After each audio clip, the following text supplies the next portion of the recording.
טוב, אני שמח להגיע כאן למקום הקדוש הזה בחולון, ופעם אחרונה שהייתי פה היה איזה 1 בלילה או 2 בלילה, אני זוכר שהיינו כאן לפני הסליחות, לפני איזה כמה שנים, ואני שמח שאנחנו כאן בזמן קצת יותר נוח, ולהשתעשע ביחד איתכם בדברי תורה. שבוע הבא ביום חמישי ושישי יחול עלינו ראש חודש אלול, חודש רחמים, חודש של סליחות, חודש של דבקות בבורא ברוך הוא, חודש של עבודה. זה לא זמן של מנוחה, זה לא זמן של קיופים, זה לא זמן של טיולים, היה מספיק זמן של בין הזמנים, ויהיה עוד מספיק זמן בחול המועד, ששם זה זמן של יותר רלקסיישן, יותר טרנקילו, לשבת, לעסוק בתורה בנחת, בלי אימה, בלי פחד. מה שחז"ל אומרים שלא ניתנו שבתות וימים טובים לישראל, אלא כדי שישבו ויעסקו בתורה. חול המועד בכלל זה, כמו שכותב המשנה ברורה, סימן תק"ל, מרן בבית יוסף, סימן רפ"ח, הבית חדש, סימן רמ"ב, יביע עומר חלק ב', סימן י"ח, מרכבות ארגמן חלק ג', סימן כ"ג ביורה דעה, והמקור זה כמובן ירושלמי, מסכת שבת, פרק ט"ו הלכה ג'. וממילא את שבתות וימים טובים, שזה כמובן חול המועד, אנחנו נצטרך להשתמש בו, לעסוק בתורה ולהירגע, אבל עסק התורה לא באימה, לא בפחד, מה שאין כן באלול. שאלול זה לא חשבן, ואלול זה לא כסלו, ולא בטח לא אדר. אלול זה זמן של אימה, של פחד. אלול זה זמן של עבודה. מצפים ממך בשמיים להשתנות. בחודש אלול אתה חייב לספק עבודה ותפוקה בקדושה וברוחניות הרבה יותר מחודשים אחרים. לא יכול להיות בעולם שאתה תישאר אותו בן אדם. אתה לא יכול להישאר אותו אחד של חודש כסלו וטבת. אתה חייב להיות בחודש הזה יותר דרוך, יותר מוכן, יותר משקיע על עצמך, על עבודת השם, יותר תורה, יותר צדקה, יותר תעניות דיבור, יותר ליל משמר של לילות שישי. לפחות אם אתה לא עושה את זה כל השנה כולה, תעשה את זה באלול. זה החודש האחרון, 30 מטר האחרונים לסוף המרתון של תשפ"ג.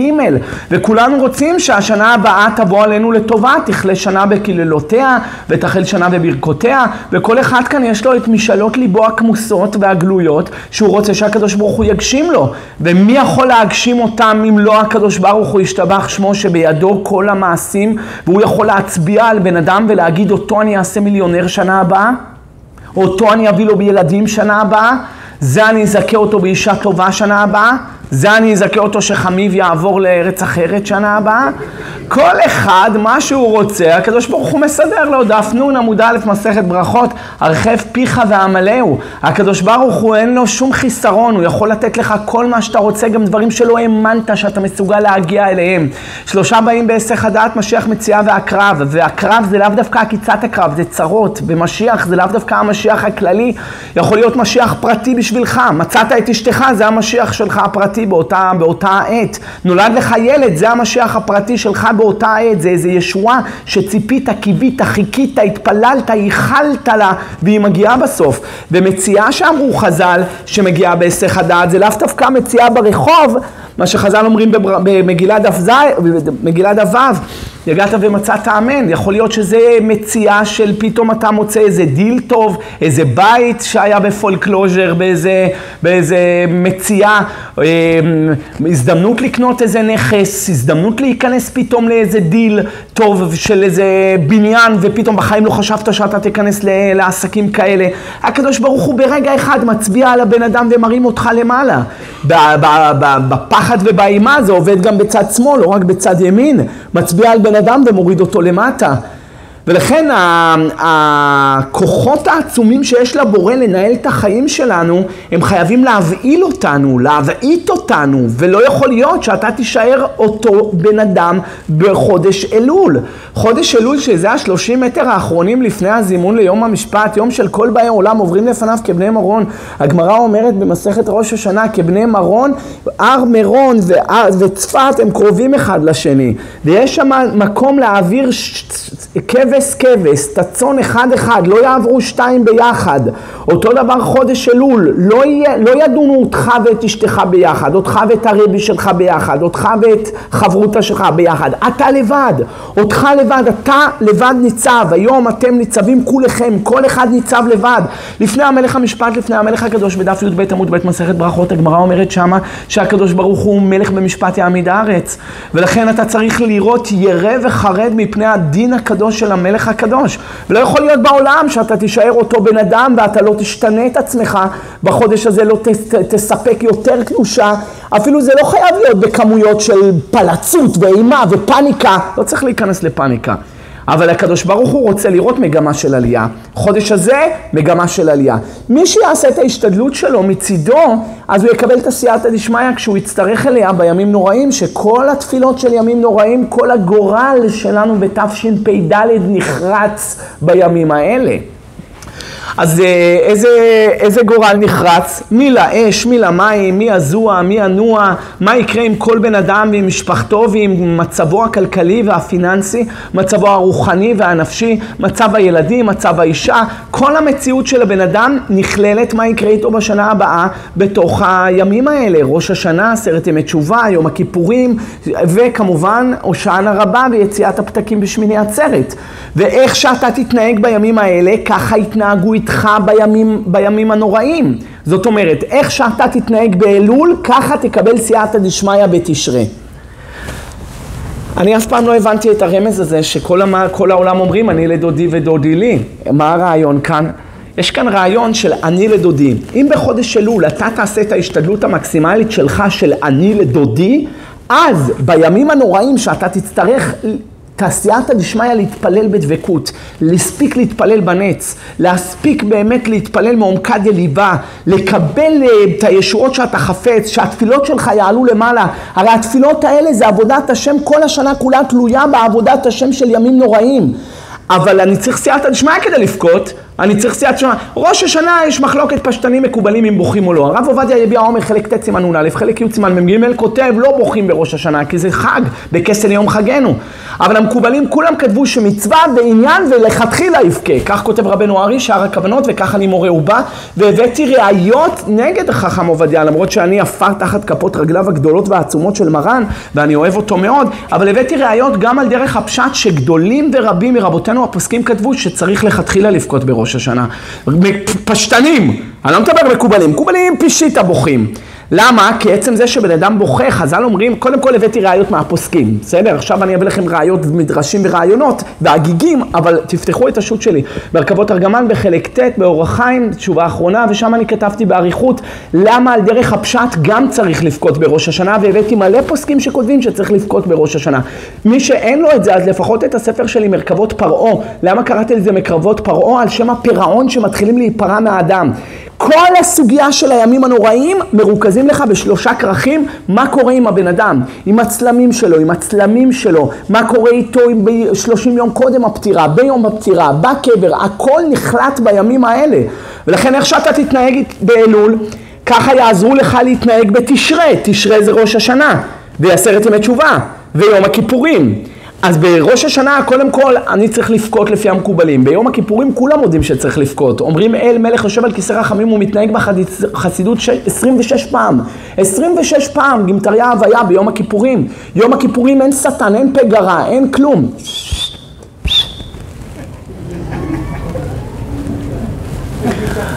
מסכת יומא בדף כ'.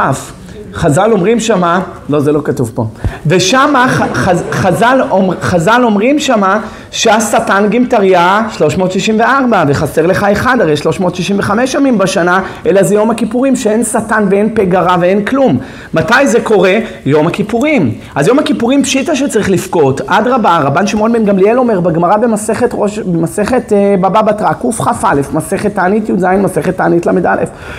חז"ל אומרים, מסכת תענית כ"ו, מסכת תענית ל"א, אמר רבן שמעון בן גמליאל, לא היו ימים טובים לעם ישראל כמו ט"ו באב וכמו יום הכיפורים. יום כיפורים, יום של נמחלים עוונותיהם של ישראל, שנאמר אם יהיו חטאיכם כשלג ילבינו, אם יאדימו כתולה כצמר יהיו. אז אנחנו רוצים שהעוונות שלנו יתחפרו. זה מעלה טובה יום הכיפורים, ק"ג במסכת כתובות, עמוד ב', נפטר מוצאי יום הכיפורים סימן יפה לו, נפטר ערב יום הכיפורים סימן רע לו, אז מוצאי יום הכיפורים סימן יפה, עוונותיו מתחפרים, זה יום שמחה שלנו. אין לנו מעלה גדולה כמו שהעוונות שלנו מתחפרים, מלך מוחל ומעביר אשמותינו מנגד עיניו בכל שנה ושנה. שמחה ביום הכיפורים, אז צריך לבכות ביום הזה. אתה בוכה, אבל אתה שמח, זה גילו ברעדה, זה שוקולד מריר, זה קצת דומה לראש השנה, אבל בסגנון אחר. ראש השנה זה חג או לא חג? כן, אמרנו שכן, בכסל יום חגנו. אבל זה לא חג כמו פורים, בפורים יש שמחה עצומה, בראש השנה זה שמחה עם פחד, גילו ברעדה, למד ברכות, במקום גילה שם תהיה רעדה, זה שוקולד אבל מריר, אוכלים שותים וזה פחד ואימה כי דנים אותך עכשיו בשמיים, ובכל זאת אנחנו בוטחים בלב מלא ביטחון בבורא ברוך הוא, שהוא יעשה לנו ניסים. ומביאים כל מיני תמרה ורוביה וסלקי, עושים כל מיני סימנים בראש השנה. המקור של זה אוריות י"א, כריתות הו"ו, וממילא עושים כל מיני סימנים, שהשנה הזאת תהיה לנו כמו רימון, מצוות כמו רימון, קרתי, קרתו אויבינו, תמרי, תמו שונאינו, כל מיני כאלה. מישהו ראיתי שהוא הביא תירס, יהי רצון שהשנה נזכה להתארס. ונזכה, מה אמן, אני נשוי כבר, מה אמן. אבל קוקה קולה הוא הביא שמה, יהי רצון השנה אני ידע כל התורה כולה. אז הוא רצה קולה, לא ידע אפילו חצי. אבל זה הרעיון רבותיי, אפשר להביא את הכל, אצל אחינו המרוקאים יש להם מנהג לא לאכול חמוץ, לא לאכול חריף, לא לאכול שחור, לא לאכול, אבל 2 כוסות שמן בדגים חייב מדאורייתא, הם לא יוצאים ידי חובה. בכל אופן אתה רואה מכאן כמה מעלה גדולה יש לימים האלה של ראש השנה, ימים של 10 ימי תשובה, המלך נמצא בשדה, ראש השנה בדף י"ח דרשו השם בהימצאו קרוב בהיותו קרוב, אבל המלך קרוב תמיד, קרוב השם לכל קוריו לכל אשר יקראו באמת, מי כהשם אלוקינו קרוב אלינו בכל קוראינו אליו. הוא תמיד קרוב, מה אתה אומר בראש השנה ב10 ימי תשובה הוא קרוב? יש קרוב ויש קרוב יותר, וב10 ימי תשובה הוא קרוב יותר, ולכן למי הקדוש ברוך הוא יעזור לו לפקות בתפילות בראש השנה לפי המקובלים והפשטנים שאני הבאתי, וביום הכיפורים כל שכן, ב10 ימי תשובה לעורר את הלב שלו אליו. למי הקדוש ברוך הוא יעזור? למי שכל חודש אלול הוא קיים התערותא דלתתא אני לדודי, אז בחודש תשרי דודי לי, יהיה לו סייעתא דשמיא. ולכן בחודש אלול אתה חייב לנצל את הזמן שלך, לא ללכת למסיבות, לא ללכת לאירועים, אלא אם כן זה חובה או מצווה, אז זה משהו אחר, וכל אחד יעשה שאלת רב. אבל אני אף פעם לא הולך למסיבות, אין לי זמן למסיבות, ללכת לחתונות אני גם כן כמעט לא הולך, גם לחתונה שלי לא הייתי הולך, אם לא הייתי חייב ללכת, אבל מה אפשר לעשות? אני זוכר בחתונה שלי, מה שהיה, אנשים נכנסו לחתונה, ועכשיו מה, אני אתחיל לבוא לקחת מהם את הצ'קים, לשים בכספת ולהגיד להם תודה שבאתם? אז ישבתי בבופה, איפה שהיה שם הבופה, הקפות, הקפה ראשונה, הקפות שניות, ואינועם, וכל הזה, ישבתי שם, וישבו כמה תלמידים שלי שם שבאו ממיימי, אני התחתנתי בניו יורק, והגיעו למיימי, ואז דיברתי איתם, קצת עשיתי להם שיעור, על מה? על עניינים של חתונה וחופה ושכינה, הבאתי את הזוהר, בקס"ט תצווה, ודיברנו על זה באריכות, פתאום עוד אנשים התיישבו, עוד עד שנהיה דרשה גדולה. נהיה גדול, ואז עמדתי ונתתי את הדרשה. אז המנהל של האירוע בא אומר לי, סליחה הרב, הכלה מחכה בחופה עוד מעט, אז אולי כדאי לך לסיים את הדרשה. אז הקהל צעק עליו, תצא מפה ביטול תורה, תלך מכאן. אז אמרתי להם, רבותיי, אני מאוד שמח שאתם נהנים מהשיעור, אבל אני צריך גם להספיק להתחתן היום, אתם יודעים, זה לא פשוט. בכל מקרה, מה שמעניין שברוך השם ימים האלה, ימים של אלול, שהם ימים מאוד טעונים, כל דקה צריכה להיות לך חשובה כמו יעלום, כל רגע אתה צריך לנצל אותו, ולהרים את עצמך ולמנף את עצמך בעבודת השם בחודש אלול, אז בחודש תשרי אתה תקבל את הסייעתא דשמיא. אתה תראה, אתה תצליח להתערר בנץ, ואל תבוא לתפילה בנץ רק. צריך להתפלל בנץ לכתחילה, דף ט' מסכת ברכות, הגמרא אומרת שמה כי אילית לאטם שאל ברב ברונה אחיד, האדם גדול ושמח במצוות, חד הזימנה, סמיך גאולה לתפילה ולה פסיק רוחה מפומק כל היומה. וכותבים התוספות, אבל כולם סומכים זוכים גאולה לתפילה. ברוך אתה השם גאל ישראל, השם שפתי תפתח. שמחת גאולה לתפילה. תוספות כותבים, מתפלל עם נצח חמה, יראו חיים שמש. יש מעלה גדולה, והרשש כותב נהר שלום, שמי שמתפלל עם נצח חמה, מברר יותר בירורים. זה שעה של רחמים. ולכן בראש השנה שאנחנו עושים כל מה שאפשר, אור בעד אור, כל אשר לאיש ייתן בעד נפשו. אתה תתפלל לי ב8. וגם בדרך כלל שמתפללים ב8, בדרך כלל, לא תמיד, אבל בדרך כלל אתה רואה אותם דיבורים בבית כנסת, אתה רואה אותם, זה תמיד ככה. ככל שאתה יותר מתקדם עם השעון, אתה רואה יראת שמיים יורדת. השעון יותר עולה, היה פעם מישהו התפללו, ב10 בבוקר ראיתי אותו בברוקלין, עוד ישבתי שם בלנדאו האוס, על אבן יואל, מי שמכיר, וקוני איילנד. טוב, ישבתי שם, התפללתי בנץ, זה שטיבלח, וישבתי ולמדתי. היה 9:45, משהו כזה, אני לא זוכר בדיוק את השעה, אבל זה היה משהו כזה. 9:45, סיימו מניין. אז אחד מגלגל את התפילין שלו, ברוך השם מרגיש שהוא צדיק, מגלגל את התפילין שלו.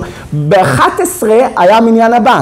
בא חבר שלו ומפרק את התפילין ומתחיל להניח ולצטף בציצית ומתחיל להניח את התפילין. אז ההוא שמגלגל את התפילין עושה לו ככה. אז החבר שלו אומר לו, מה? אתה לא מתבייש לבוא להתפלל בשעה כזאת, 11 בבוקר? יאללה, ומה אתה בדיוק? חסידה קדישה ופרישה? על מה אתה? איך אומרת הגמרא במסכת בבא בתרא דף סמך, אמר רבי שמעון בן לקיש, התקוששו וקושי, וקשות עצמך ואחר כך קשות אחרים. אם היית מתפלל בנץ, גם אז אל תדון חברך עד שתגיע למקומו. יש מצווה בצדק תשפוט עמיתך, קכ"ז מסכת שבת, דף ל' שבועות, נו נגיד. אבל אתה מתפלל ב9:45 ואתה מרגיש את עצמך יותר טוב ממנו בגלל שאתה סיימת לפניו את התפילה? נו מה, לא סיפרתי את זה כמה פעמים בדרשות שלי שהרב יהודה צדקה בראש חודש פעם ראה איזה מישהו שחזר מהמקווה וכל הבקבוקים שלו נוטפים מים, ברוך השם נוטפות מור, כל המים, והבחור בא לרב צדקה ונצ'ק לו את היד, רבנו, ראש חודש טוב יברך אותי, הרב יברך אותי. אמר לו, מברך אותך שיהיה לך חודש טוב. אמר לו, אבל למה הבקבוקים שלך נוטפות מים? אמר לו, הייתי במקווה. אמר לו, אני בחיים לא ראיתי מישהו שטובל אחרי תפילה. לפני תפילה טובלים. אומר לו, לא הרב, אל תדאג, אני לפני תפילה. אמר לו, 9 בבוקר לפני תפילה? אמר לו, למה, מה הבעיה? אומר לו, אני פוסק לך שאתה לא תגיד הלל. אמר לו, למה? אמר, איך פותחים את ההלל? הללויה, הללו עבדי השם. אתה עבד השם? 9 בבוקר אתה קם לנו להתפלל? מה אתה רוצה? אולי אתה רוצה נעשה לך גם כוס קפה עם ארומה מלמעלה עם זה? אומר, לא הרב, לא קפה, אבל אני אוהב תה, תודה. מה זה, איזה דבר זה להתפלל בצורה כזאת? וראש השנה יותר גרוע מהכל, אתה מחפש לעשות לעצמך רחמים. ייזהר אדם לא לישון בראש השנה, אומר הירושלמי, לפני חצות יום יש אומרים שלא יישן המזל שלו. מביא כל מיני סימנים טובים לעשות שמחה בראש השנה. לא יתעצבן בראש השנה, שלא יהיה לו עצבים. כל השנה כולה. אם אתה יודע, אשתך מעצבנת אותך, אתה תוס לאומן. אני יודע מה תעשה, אבל אתה יודע, יש כאלה אנשים שהולכים לישיבה וחוזרים אחרי ראש השנה. אבל עוד פעם, כל מקרה לגופו צריך לראות אם יש כאן ילדים וחינוך ודין של שמחה ויש הרבה עניינים. אבל אתה רואה שראש השנה משתדלים מאוד לעשות את זה הכי טוב שאפשר. יש כאלה מי ברחו, עד ברחו, תעני דיבור. לא מדברים כלום. אבל אתה שומע אותם יותר מאשר הם מדברים.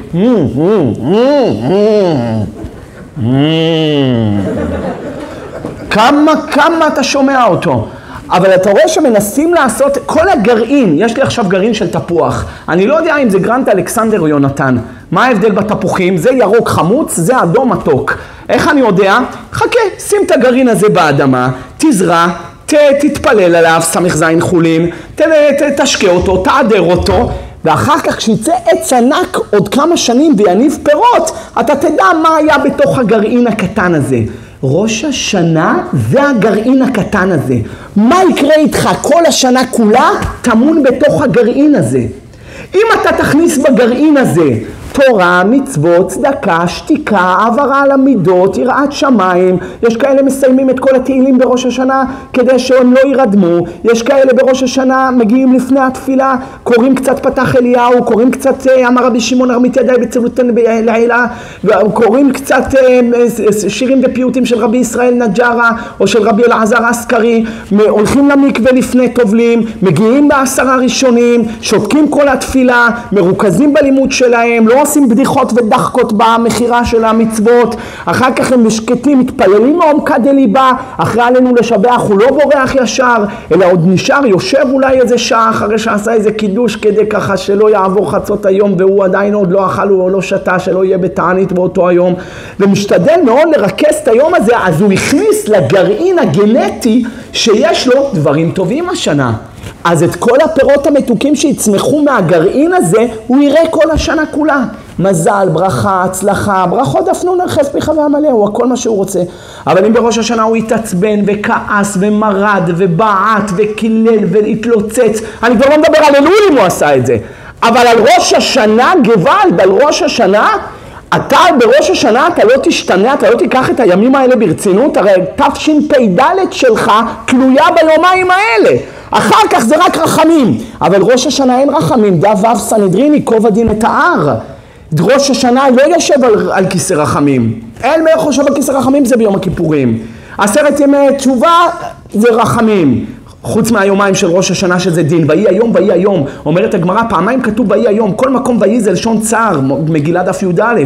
אלא מה? ביומיים האלה, מה שאתה תכניס ליומיים האלה, זה מה שאתה תראה בעץ כל השנה כולה של תשפ"ד. לכן מי שבראש השנה יקבל על עצמו להתפלל בנץ, שזה גילוי הרחמים תפילה בנץ. הרשש כותב בנהר שלום שתפילה בנץ יש לה מעלה עצומה שהיא מבררת יותר ברורים מהרפח של הניצוצות של הכלים שנשברו מהאצילות וירדו לביאה ששייכים לשורש נשמתו. לא נתחיל להסביר לכם מה מדובר פה. אבל תראי כמה זה חשוב. לכן מי שבאמת ייקח את הדברים ברצינות, יעשה לעצמו את העני לדודי, הוא יקבל את כל הסייעתא דשמיא בדודי לי. ככה זה עובד. אתה התערותא דלתתא באלול, הוא התערותא דלעילא בתשרי. ככה זה עובד, ככה זה עובד. וככל שאתה תשתדל יותר באלול, תקבל יותר סייעתא דשמיא בתשרי. הוא יעזור לך להתפלל, הוא ימנע ממך מריבות מהאישה, הוא יעזור לך להירגע בתפילות, לקום בזמן לתפילות, להגיע למקווה. אתה תקבל סייעתא דשמיא בכל 10 ימי תשובה, כל תשרי אתה תקבל סייעתא דשמיא, עם כל אלול אתה תעבוד כמו שצריך. לכן זה אני לדודי ודודי לי. יש 10 צדיקים שנכנסו לגן עדן בחייהם. כך אומר רבי חנוכה בן משה הלוי. השטחן המפורסם מירושלים במסכת חגיגה בסנוקר, הוא אומר 10 צדיקים, חנוך בן ירד אליהו הנביא, משיח בן דוד, אליעזר עבד רעם, חירם מלך צור, בן מרקוש, הבן של רבי יהודה הנשיא, בתיה בת פרעה, שרח בת אשר ורבי יהושע בן לוי. אלה 10 צדיקים שנכנסו לגן עדן בחייהם. אחת מהם, זאת היא כמובן בתיה בת פרעה, הייתה גלגול חווה, כמו שכותב הרמה מפנו, והייתה צדיקה גדולה בתיה בת פרעה. והגמרא מספרת שבתיה בת פרעה ירדה לרחוץ מגילולי בית אביה, דף י"ג מגילה. ותרד בת פרעה לרחוץ על היאור. קודם כל הלשון לא מתוקנת תחבירית. לרחוץ ביאור, מה זה על היאור? אז חז"ל אומרים שהיא עמדה על היאור במים הרדודים ונערותיה שפכו עליה מים. היינו על היאור, עמדה על היאור.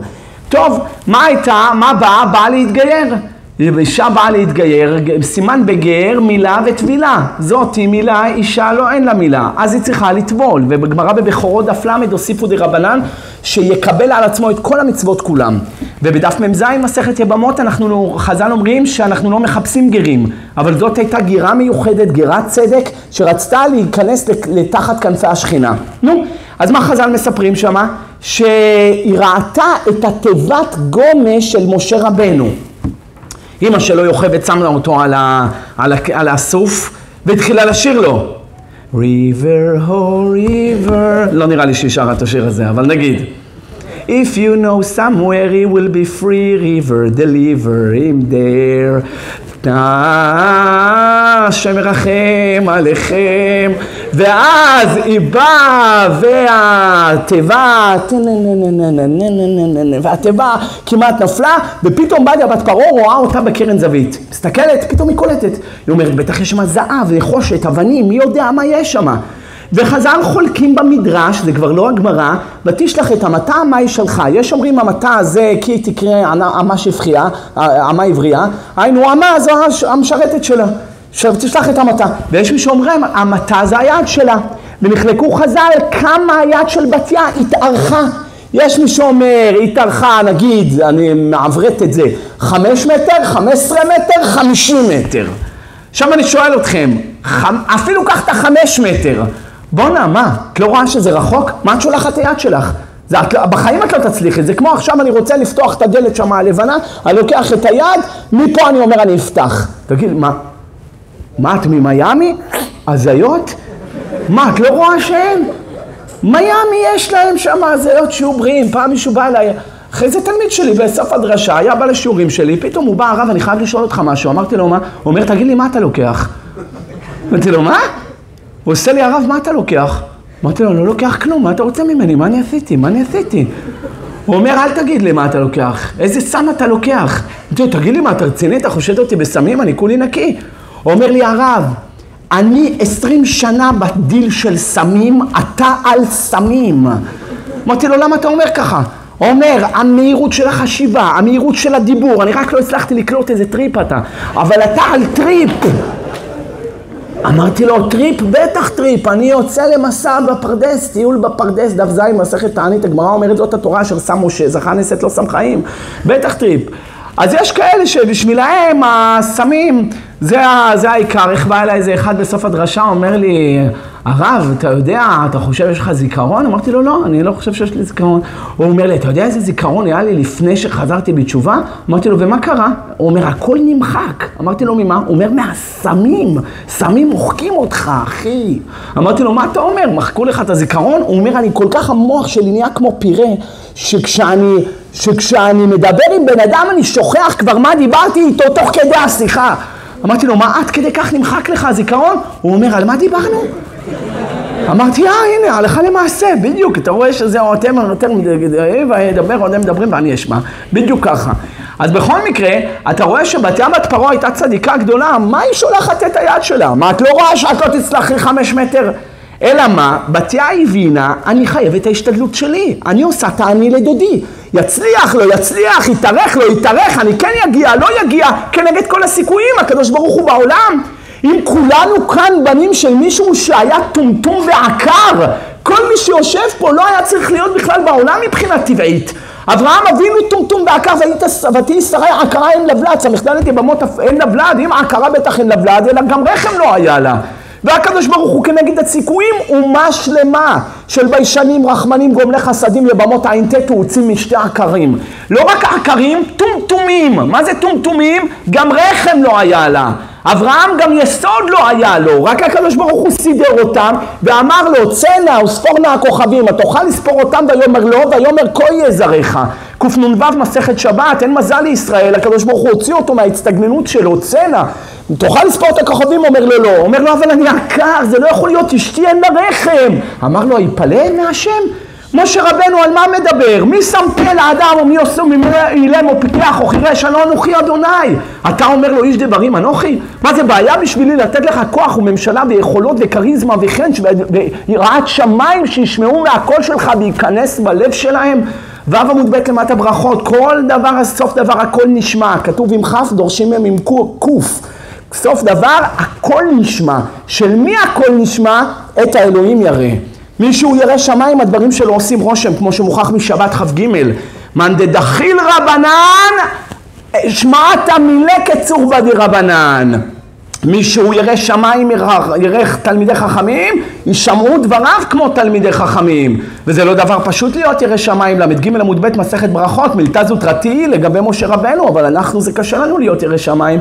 אפילו רבי היה מזהיר את התלמידים שלו בעין ב' עמוד ב' במסכת יומא, שלא ירשו שתי גיהינם, אלא יהיו ירא שמיים. ו' עמוד ב' ברכות, עם השם או אלוהים לכו אחריו, עם הבעל או אלוהים לכו אחריו, אל תפסחו על שתי הסעיפים, תהיו ירא שמיים, תקבלו חיים טובים בעולם הזה.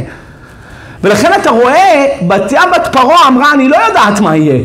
אני יודעת מה יהיה, אבל בשמיים ישאלו אותי, גברת, עשית השתדלות או לא? עשיתי השתדלות. לא יתארך, לא יתארך. אבל אנחנו לא חיים בטבע. אנחנו חיים מעל הטבע. כל המציאות של עם ישראל זה מעל הטבע. כולנו אנחנו בנים של עקרים. בניסים אנחנו מלומדים בניסים כבר דורות על דורות, שהקדוש ברוך הוא עושה ניסים עם עם ישראל, בסמוי ובגלוי.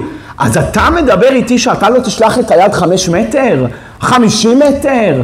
את ההשתדלות המינימלית שלך, את הצעד הראשון תעשה, הוא כבר יגמור. כמו שכותב הזוהר פיקודי רשכ"ב, עמוד ב', כל מלאכה ומלאכה שאמרו עושה המשכן במדבר, הם היו אומרים לשם ייחוד קודשא בריחו ושכינתה, והם לא יודעים מה לעשות. צריכים לגזור אוהל של יריעות עזים בצורה הם יודעים, למדו הנדסה, למדו בטכניון, מה הם יודעים? למדו פיזיקה, מאיפה הם יודעים אם זה יחזיק או לא יחזיק, איזה צורה, הם לא יודעים כלום. אבל אומר הזוהר, הם הביאו את הלב הטהור שלהם, כותב שם הרמ"ק באור יקר, הם התחילו את הגזירה והמספריים קפצו ביד והשלימו את הגזירה לבד. הם התחילו את הדפיקה ופתאום זה כאילו המספריים הוביל אותם, זה לא שהמספריים קפצו לבד, אלא הפשט הוא שפתאום הם גזרו, וואי איזה יופי, בדיוק יצא לי מה שצריך, אני אפילו לא יודע איך עשיתי את זה. אתם יודעים כמה פעמים היה לי דברים כאלה בחיים? לא יודע איך זה יצא, מאת השם. לא הכנתי דרשה, לא הכנתי כלום, לא, שום דבר. באתי, אמרתי השם יעזור, פתחתי את הפה, יצא דרשה פיצוץ. איך יכול להיות? לא הכנתי כלום אבל. איך יכול להיות? אתה מביא את הלב, לאדם הערכי לב, מהשם מענה לשון. אתה שולח את היד, הקדוש ברוך הוא מעריך לך את היד, אבל תפתח את הפה, תשלח את היד, תעשה את ההשתדלות שלך. לכן הבינה בתיה, אני לדודי. אם הוא ירצה, יהיה דודי לי, והוא משלים את הכל. זה בדיוק התמצית של כל החודש הזה, של החודש של ההשתדלות שלך. אם אתה רוצה את הישועות שלך, אתה חייב לעשות את ההשתדלות. וכמו שאני תמיד מביא את המעשה עם משה רבנו עליו השלום, שעלה למרום ולמד את כל התורה כולה. מסכת נדרים בדף למ"ח, מסכת אוריות בירושלמי י"ח, זוהר זה גמרא, זה מדרש תנחומה, פרשת כי תישא אות ז', כתוב שמה שמשה רבנו עלה לקבל את כל התורה כולה. אז הוא קיבל את כל התורה מהקדוש ברוך הוא. מה דכתיב? ברכות עמוד א', מה דכתיב? ואתנה לך את לוחות האבן והתורה והמצווה אשר כתבתי לאורותם. לקחה הגמרא את הפסוק הזה, חילקה אותו, ומכל תיבה היא למדה מה משה קיבל מסיני. ואתנה לך את לוחות האבן אלו 10 הדיברות, והתורה זה מקרא והמצווה זה משנה אשר כתבתי אלו נביאים וכתובים. לאורותם זו גמרא ללמדך שהכל ניתן בסיני. ובמגילה בדף י"ט כתוב שאפילו מקרא מגילה קיבל משה בסיני. מה דכתיב? ועליהם ככל הדברים אשר דיבר אדוני עמכם בהר. מה זה ועליהם? זאת אומרת, חוץ ממה שהוא לימד אתכם, כמו שמוכח מהגמרא, עירובין נ"ד, חוץ ממה שהוא לימד אתכם, הוא קיבל בקשיש שלא קיבלתם, ועליהם הוא קיבל תוספת, משהו עליהם ככל הדברים אשר דיבר על השם עמכם בהר. מה הוא קיבל? אומרת הגמרא, מקרא מגילה, ומה שתלמיד עתיד לחדש, הכל משה למד מסיני. וכך מובהר בגמרא בפאה, דף כ"ג או ל"ג, תלוי איזה דפוס אתם לומדים. עכשיו, הגמרא מספרת שמה, שמשה רבנו למד, אחרי 40 יום ו40 לילה, לחם לא אכל ומים לא שתה, הקדוש ברוך הוא אומר לו בכבוד, לך תלמד את עם ישראל, את כל מה שאני לימדתי אותך עכשיו פה בהר. ומשה רבנו אומר, ריבון העולמים, אני אגיד לך את האמת, לא נעים לי קצת, אבל אני באמת לא זוכר. אמר לו, מה זה? אומר לו, אני לא זוכר כלום. אמר לו, אתה לא זוכר כלום, אז מה עשינו פה 40 יום? למה לא אמרת לי אחרי 10 ימים? אמר לו, אני לא יודע, חשבתי יהיה סייעתא דשמיא, אתה יודע מה זה? 40 יום בלי הפסקת קפה, בלי הפוך, בלי אספרסו, ארומה, לא היה לי כלום. אז אני לא זוכר. אומרת הגמרא, אמר לו הקדוש ברוך הוא למשה רבנו, יען אשר עמלת, ניסית, השתדלת, טרחת, אתן לך את כל התורה במתנה, שנאמר ויתן, מלשון מתנה, אל משה ככלותו לדבר עמו, חיבר אותו ל-USB, הוריד לו את כל התוכנה של אוניברסיטת בר אילן, בר מינן, אוצרות החוכמה, אוצרות התורה, אוצרות זה, הכניס לו את הכל, פתאום משה רבנו, בבא בתרא דף ד', וואי, במסכת בבא קמא במרכבות תרגמן סימן ג', וואי. משה רבנו הכל ידע. איך זה יכול להיות? משה רבנו כותב פני משה שם במקום, ולמעשה זה הירושלמי בעצמו שואל את זה, שם באוריות בדף י"ח. אומר שם, למה כל הסיפור הזה? שכח, לימד אותו, USB, דאונלוד, למה כל... זה אני הוספתי, כן? שלא תחפשו את ה-USB שם, ותגידו לי, זה לא כתוב. כמו היה איזה אחד בא אליי בניו יורק, באמצע הדרשה, אני סיפרתי על ברוריה בסמ"ך בפסחים, שברוריה למדה 300 הלכות מ300 רבנים שונים ביום אחד של סתיו. אז הוא באמצע הדרשה, הלך פתח את הגמרא, ולא מצא את זה. אז הוא ליד כולם באמצע הדרשה ייבש אותי, אמר לי, הרב אתה ממציא הכל. אמרתי לו, מה? הוא אומר לי, זה לא בפסחים סמ"ך ב'.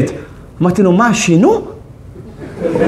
הוא אומר לי, לא עשינו, אתה ממציא. אמרתי לו, יכול להיות שאני טועה, והרבה פעמים אני תופס את עצמי גם בטעויות, זה לא בושה, אבל אני זוכר שזה בפסחים סמך ב'. הוא אומר לי, בוא תראה שזה לא מופיע. אמרתי לו, תביא את הגמרא. אם אני למדתי משהו, אז למדתי משהו, למה לא? פתאום אני פותח, אני רואה, הנה, כתוב, אני אומר לך, הנה, מה אתה רוצה? כתוב מה שאמרתי, הנה, ברוריה, אזלה, ואומר, זה בארמית, אני לא קורא ארמית. אמרתי לו, יאמה, אתה ארמית אתה לא יודע לקרוא ואתה בא בודק מעלה מומים לאחרים, אני לא יודע לקרוא ארמית. נו, אז עכשיו, זה הטעם, תראה מה זה משה רבנו, אומר הפני משה, למה הסיפור הזה? מה זה הסיפור הזה? שכח משה רבנו, החזיר לו את הכל, בשביל מה? לתת תשובה לטיפשים. שאומרים אם אנחנו לומדים ולא זוכרים, עדיף לא ללמוד בכלל. אז בשביל מה זה משנה אם אני לומד בבא בתרא ושוכח או אני קורא תהילים? אז יותר קל לקרוא תהילים. אז עזוב אותי, בשביל מה אני מתאמץ? אלא תלמד תורה, כמו משה רבנו שלמד תורה, למד, בסוף הכל נכנס בתוך הראש שלו. הדאוד הכתיב היו הדברים האלה על לבביך, ותמיד זה הציק לי, מה זה על? בלבביך. מה זה על לבביך? אלא זה כמו קופסה שהיא סגורה שיש צדדים. תשים על, תשים, יום אחד מעקוב ותיפתח הקופסה, תיכנס בפנים הכל. אותו דבר, זה מה שעשה משה רבנו למעשה בתוך 40 יום. את העני לדודי משה רבנו עשה.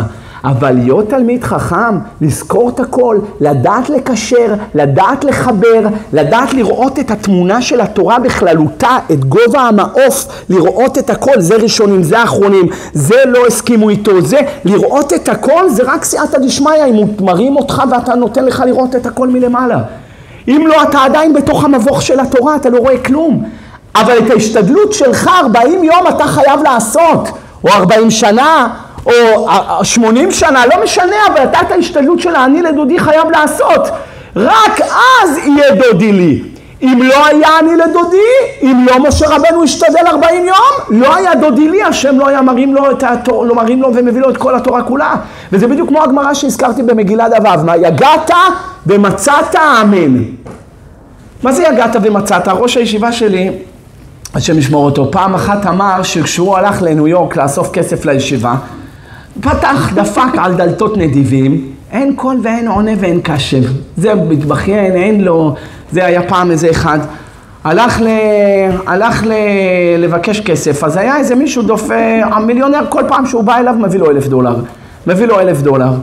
אז פעם אחת הוא דפק לו בדלת, אומר לו, תשמע, פותח לו הגביר, המיליונר אמריקאי, אומר לו, אין לי להביא לישיבה, מה אני אעשה? אבל תחכה רגע. אמר לו, טוב, אני מחכה. הלך, כתב לו צ'ק $950. הביא לו $950. אומר לו, התלמיד חכם, אומר לו, מה $950? אתה בדרך כלל מביא 1,000, אז מה, היה בשבילך בעיה להביא עוד $50? אמר לו, תשמע, לישיבה אין לי כסף לתרום, אבל בחלק שאתה לוקח כל הזמן בצ'ק, אני לא רוצה לגרוע. אז את החלק שלך השארתי, אבל לפחות לישיבה תדע שאני לא יכול הפעם לתת. יש גם כאלה שנוררים, מה אתה תעשה? היה איזה אחד שהוא לוקח את הילד שלו, הוא מביא את הילד שלו, מלמד אותו לעשות שנורר, מה שנקרא. אז בא אליו הרב, הוא אומר לו, מה אתה? מלמד את הילד שלך, מה אתה עושה לילד שלך שאתה מלמד אותו לעשות ככה? הוא אומר, אני מלמד אותו שיהיה לו עבודה שלא ייפול על הבריות כשיהיה גדול. אז אני כבר מלמד אותו מגיל כזה. בכל מקרה, מה שמעניין, שהראש הישיבה תמיד היה אומר לי, אני נוסע לניו יורק, ללוס אנג'לס, לכל מיני מקומות, כדי להביא כסף לישיבה, אם אין קמח או אין תורה, אין ברירה. ואני לא יוצא שמה ברווחים כאלה גדולים. וכשאני חוזר לישיבה, פתאום מישהו דופק לי בדלת ומביא לי צ'ק תרומה לישיבה, שעלה על כל התרומות ביחד שטסתי. אמרתי לו, זה לא אוכל אותך? בשביל מה טסת? היה עדיף שלא תטוס. אז הוא אמר לי, אם לא הייתי טס, לא הייתי מקבל. אמרתי לו, איפה זה כתוב? הוא אומר, יגעת ומצאת אמן.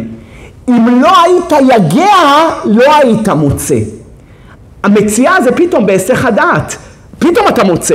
אתה הולך ברחוב, פתאום אתה מוצא $100. אז המציאה הזאת, לכאורה, זה בא, לא קשור למה שאני עבדתי כל היום.